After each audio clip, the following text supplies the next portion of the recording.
Hello everybody. I'm gonna make a video today.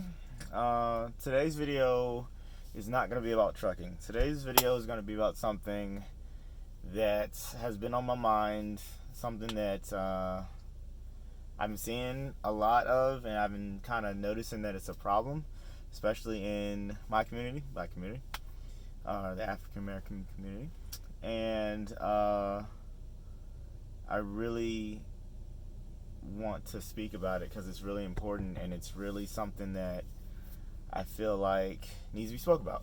So here we go. So today's video is going to be related to firearms, and more specifically firearm safety.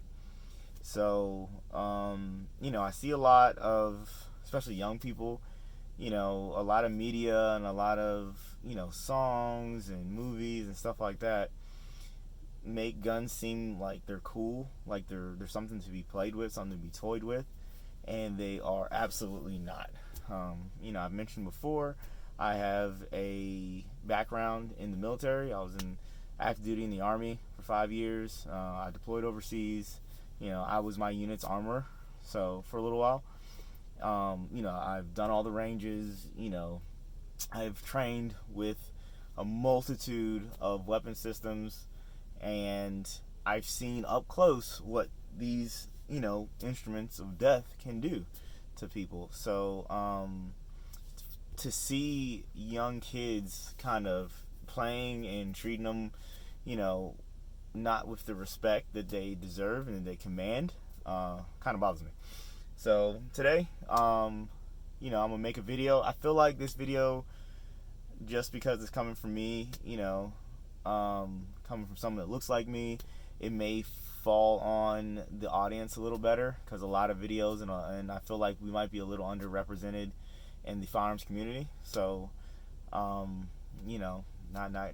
to put anyone down or anything like that, just calling it like I see it. I'm gonna make this video going over the simple basic rules of firearm safety and touching on a couple other points for things I've seen. So let's get into it. The first rule of firearm safety is treat all weapons as they are loaded. Always. That's pretty standard. That's not like, if it's unloaded, it's okay to do all kinds of stuff you wouldn't do if it was loaded. That is always treat a firearm like it is loaded. Period. I'm in a bunch of forums and stuff, and you see people doing things that are kind of, they're dangerous. They're dangerous. They would not do that if the firearm was loaded. And we get on them and stuff like that, and people are like, oh, it's unloaded. That does not matter. The first rule of firearm safety is always treat a weapon like it is loaded. So I don't care if you just cleared it, or if you saw somebody else clear it, whatever. Do not do anything with a firearm, no matter if it's a shotgun, if it's a handgun, if it's a rifle, if it's a cannon, that you would not do if it was in a state of readiness to fire. Period. That I cannot even state that enough. Don't, because you see people all the time. You see the news stories about how, oh, so-and-so was cleaning their rifle or cleaning their handgun and shot themselves in the face. Now, a lot of those are probably suicide.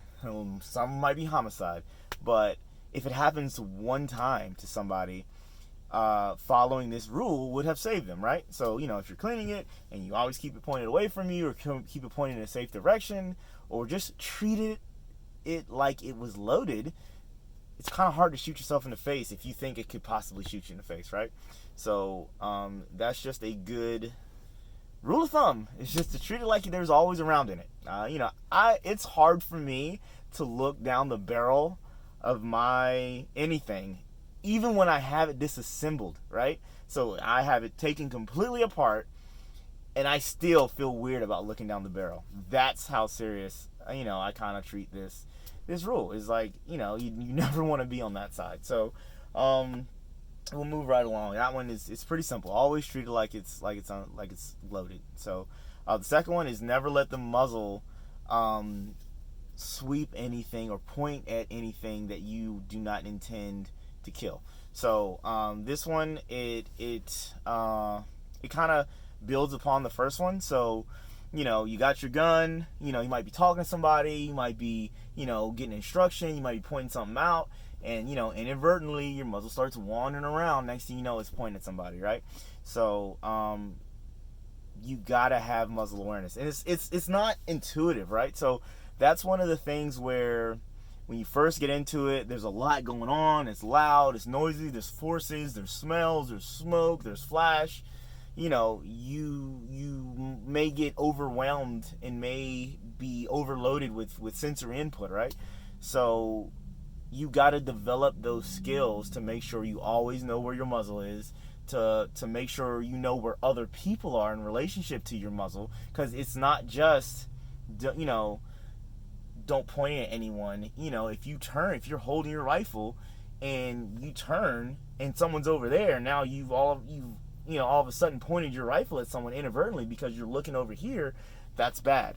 You gotta be able to develop those, and it only comes from conscious effort, right? Like, these things you don't learn from osmosis. You don't learn them just kind of watching videos, or it's something that you have to practice and keep in the forefront of your mind, that this is something I got to be aware of, where my muzzle is pointing at all times. If you sling your rifle, and that's, again, it doesn't matter its state, right? So it doesn't matter if it's loaded, if it's unloaded. You never want to point your rifle or your weapon at someone you don't intend to shoot, right? Period. Like a lot of these, it's not like, a caveat to where it's like, if it's in this condition, then it's okay. Like, no, period. These are point blank, period. Do not let your muzzle point at anything that you do not want to kill, period. All right. This next one, oh my God, it is probably the most, broken rule of all. Do not put your finger on the trigger until you are ready to shoot. Oh my God. So that, first of all, that means 90%, 95%, 98% of the time, your finger's not on the trigger, right? Because unless you're actively shooting, finger's not on the trigger, man. I see so many pictures, videos, people think they're cool, finger all over the trigger, 2 knuckles deep on the trigger. It's like, what are you doing? And just another rule of being tactical or whatever is, the first rule is looking cool, right? And if you got your finger all over the trigger in your pictures or whatever cool guy stuff you're doing, you look like a novice. You look like you don't know what you're doing. You look like you've never been trained. You look like you don't know how to handle a firearm, because you don't. If you're breaking that rule, you don't, right? So it's really hard to have a negligent discharge if you never put your finger on the trigger until you're ready to shoot, until you have your sights on, or you're in that state of readiness where you're ready to go. So I don't get why this is such a thing. I don't know. Maybe it's natural. I don't know. First time I picked up a gun, I actually did do this. So I guess I can't understand. It might be like a natural response to just kind of wrap your finger into it because you don't know. But I'm telling you now, if you're watching this video, understand you look like a weirdo if you got your finger all over the trigger, especially if there's no mag in it or anything like that. Be that guy that has the finger out of the trigger well and indexed in a place that is repeatable, because that's another, when you get into shooting, you understand, find a place for your finger to go that it always goes to. It'll help you with consistency. It'll help you with not having to think about pulling your finger out. It naturally rests there, and then you're ready to shoot, it comes into the trigger and has another spot where it indexes, and you get that nice repeatable action. Because shooting, a lot of it is about consistency. It's about getting all the fundamentals down so you can do those without thinking about it, so you can worry about stuff like engaging targets or what's around you or what's going on, and keeping your situational awareness high. If you're worried about getting your finger on and off the trigger, that cuts down on your total situational awareness. So we're not going to get into too much of that stuff right now. Just know that until you are ready to shoot, literally ready to squeeze the trigger or pull the trigger, whatever you want to use, do not put your finger in the trigger guard, on the trigger, anywhere near the trigger until you're ready to go. Okay? I learned that lesson real quick because drill sergeants would absolutely go ballistic if you did that. So for me, it was a quick lesson.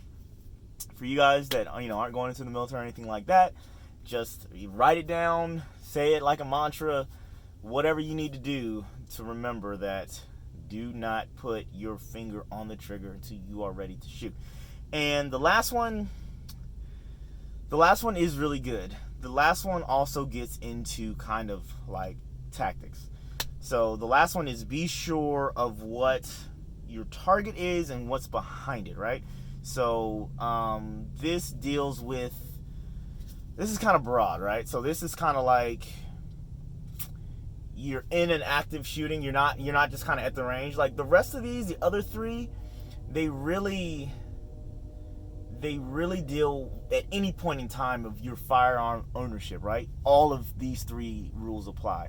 Now, these definitely apply when you're at the range and stuff like that. But if you're not at some kind of makeshift range in someone's backyard, usually as long as you're shooting in the right direction and you're inside the limits of the range, you're not gonna have to worry about what is behind your target. You should be shooting at targets that are designed to be shot at if you're at a range, right? It makes sense.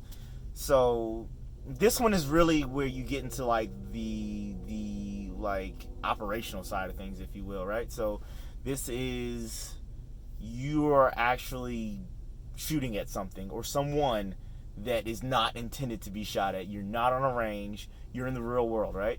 So, things come into play because bullets just don't stop when they hit someone. Usually they're traveling at a very high rate of speed. They're designed, some of them, depending on what round and what type of firearm you're using, are designed to penetrate. They're designed to go through things and carry energy, right? Now, there's some ammunition, some weapons. Like I said, I'm just trying to make a basic video here, so bear with me, you more advanced guys. Some ammunition is designed to go into a human body and stop and deliver all this energy into the target. But some things, especially when you start dealing with like rifle rounds, high-powered pistol rounds, you'll get what's called overpenetration. So that means that the round will enter into your initial target, which, a human being, have enough energy to exit out of that human being and have enough energy to still do damage to property or other human beings or pets or whatever that is in the vicinity. So while you're shooting, while you're making that decision to shoot, you have to be cognizant of what is behind the thing you're shooting at, right? So, bad guys coming at you, but your mom's behind him, right? What do?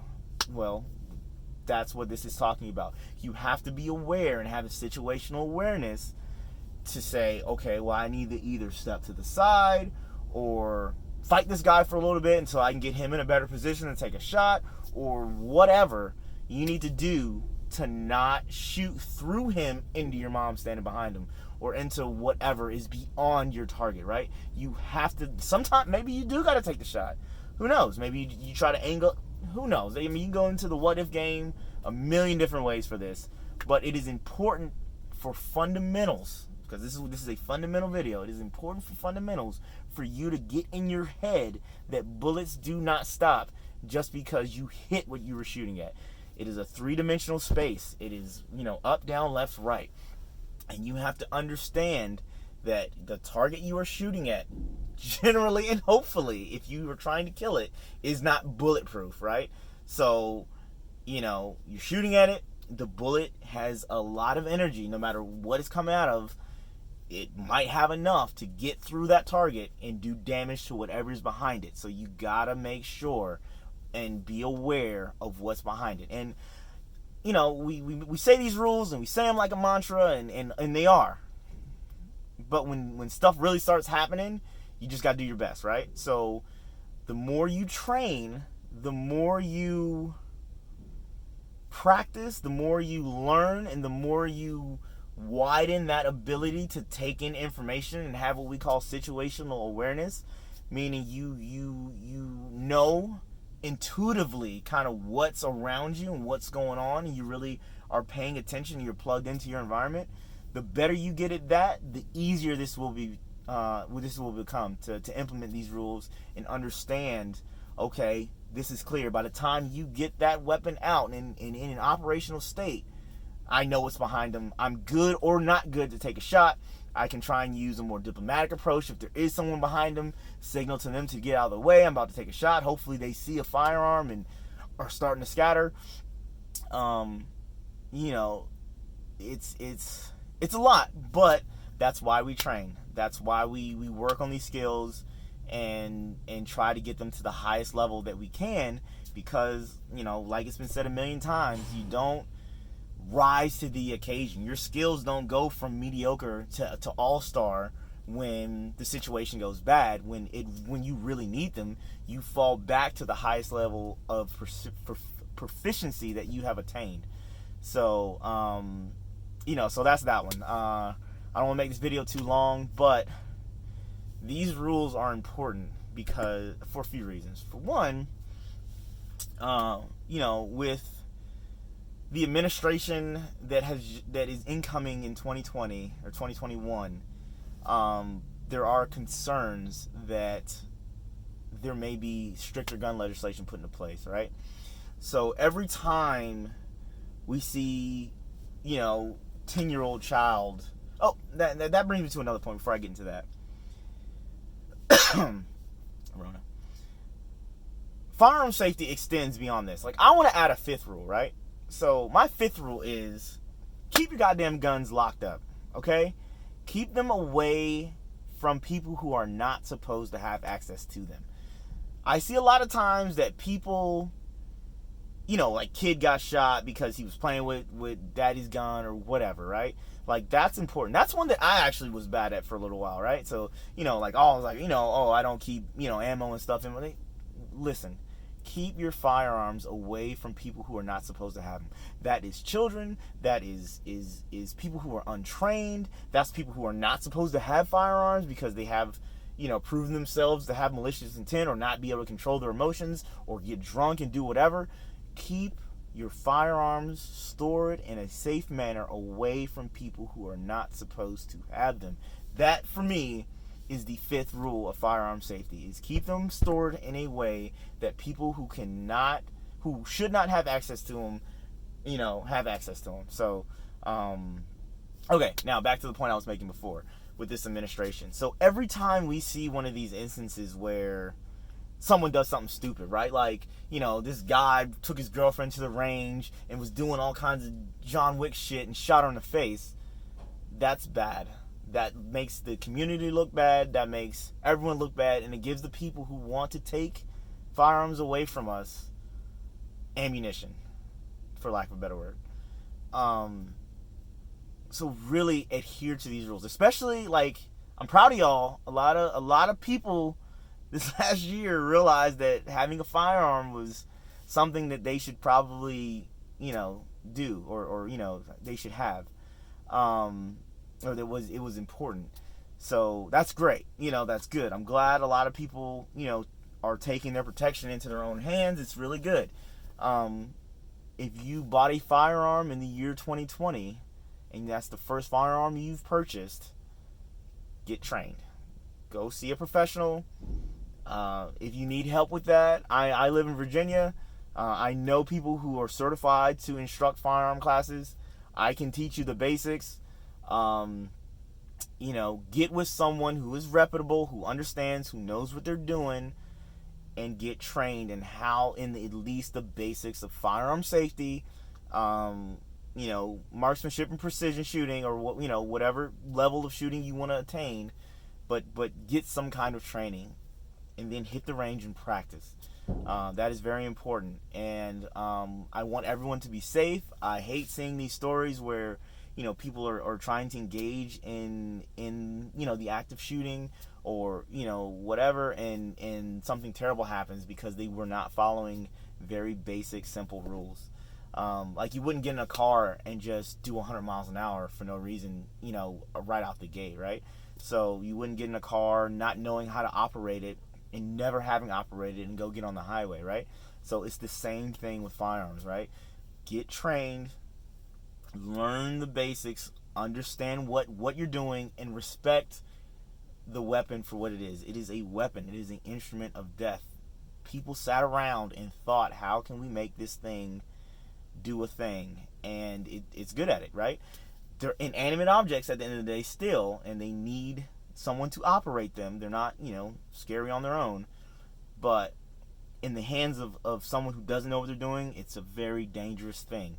Just as is any machinery or any, a lot of things are, right? If you got in a plane and you had heard the guy had never flown before, you probably, be wary of your captain having never flown before, right? So don't be that person. Get trained, understand what you're doing, respect the firearm for its ability to end a life. That is of utmost importance, and that's, that is the last thing I want to say. So get out and shoot, enjoy yourself. Shooting is a fun sport. It doesn't have to be all stacking bodies and craziness and something that's bad. It's a skill. To be really good at it is hard. To be kind of good at it is easy. So it's something you can get into and start, hitting paper and ringing steel pretty easy. And, but it's a skill where the higher you advance, the harder it gets. So it's a good skill. It's fun. You can build confidence. It's something fun to do with your friends as long as you respect it and treat it with the respect that it deserves. So get out and shoot and have fun. And if you have any questions, definitely hit me up. In the comments, or I think my email's in there. If not, just put a comment in there and we can link up. Thank you very much for your time, and get out and shoot.